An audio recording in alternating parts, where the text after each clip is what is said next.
Miss হবে না আপনার পছন্দের টিভি শো। দেখুন জি5 অ্যাপে একদম ফ্রি। এক্ষুনি থানার ফোনে একটা ফোন এসেছিল। এই ফোনটা কে করেছে, কোথা থেকে করেছে, এটার লোকেশন আমার চাই। এই ফোনটা ট্রেস করো।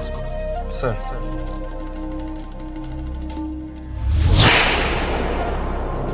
তুহিনা, তুমি করেছো এই কাজটা? দাঁড়াও শ্রীপন, আগে আমি সবটা বলি। উনি বেশ ভালো মতোই প্ল্যান করে বুদ্ধি খাটিয়ে কালকে থানার ল্যান্ডলাইনে ফোন করেছিলেন। উনি ভেবেছিলেন গলা চেঞ্জ করে থানার ল্যান্ডলাইনে ফোন করলে আমরা কেউ কিচ্ছু বুঝতে পারবো না, কিন্তু এই প্ল্যানটায় একটু ফাঁক ছিল।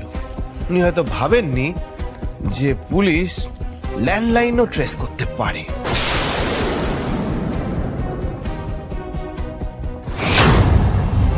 উনি পুলিশকে কি করে এতটা বোকা ভাবলেন আমার মাথায় সেটা আসছে না। যাই হোক, আমি পুরো ব্যাপারটা আপনাদেরকে একটুখানি ক্লিয়ার করে বলি।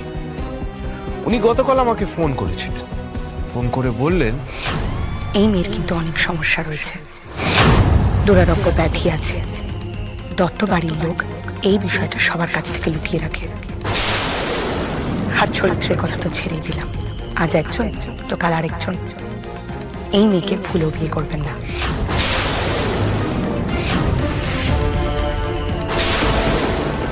আর আমি যাতে এইভাবে এসে বিয়েটা ভেঙে দিই সেটাই উনি চেয়েছিলেন।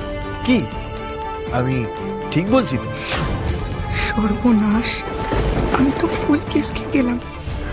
এবার কি হবে, কি বলবো আমি সবাইকে? আলোকপর্ণা দত্ত তো আমায় একেবারে পিষে দেবে। তুহিনা, এটা তুমি কি করেছো? আমি তোমাকে ভালো ভাবতাম তুহিনা। আমি ভাবতাম অর্পণের প্রতি, এই পরিবারের প্রতি তোমার ভালোবাসা রয়েছে, কিন্তু তা নয়। তুহিনা, উত্তর দাও, এই কাজটা তুমি কেন করেছো? দেখুন, উনি কেন করেছেন, কি জন্য করেছেন সেটা আমি জানি না, কিন্তু আমি একটা কথা বলতে চাই। আমি শ্রীপর্ণাকে ভালোবাসি।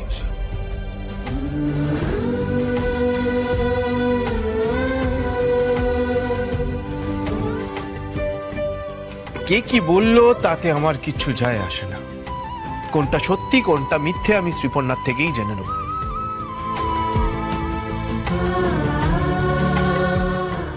আমার মনে হলো যে আপনাদের সবার সামনে এই ব্যাপারটা এইভাবে আনা উচিত, সেই জন্য বললাম। যতই যাই, শ্রীপর্ণাকেই আমি বিয়ে করব।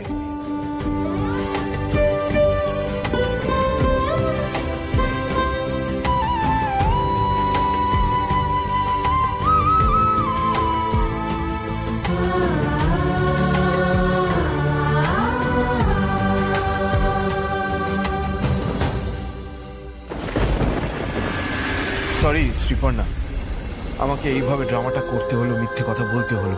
আমি জানি তোমার খারাপ লেগেছে, কিন্তু আমি দেখতে চাইছিলাম যে আসলে এই ব্যাপারটায় কে কি ইনভলভড। এই রে, বুঝে গেল নাকি যে ব্যাপারটার সাথে আমিও জড়িত? জি5 ডাউনলোড করুন আর সব এপিসোড দেখুন একদম ফ্রি।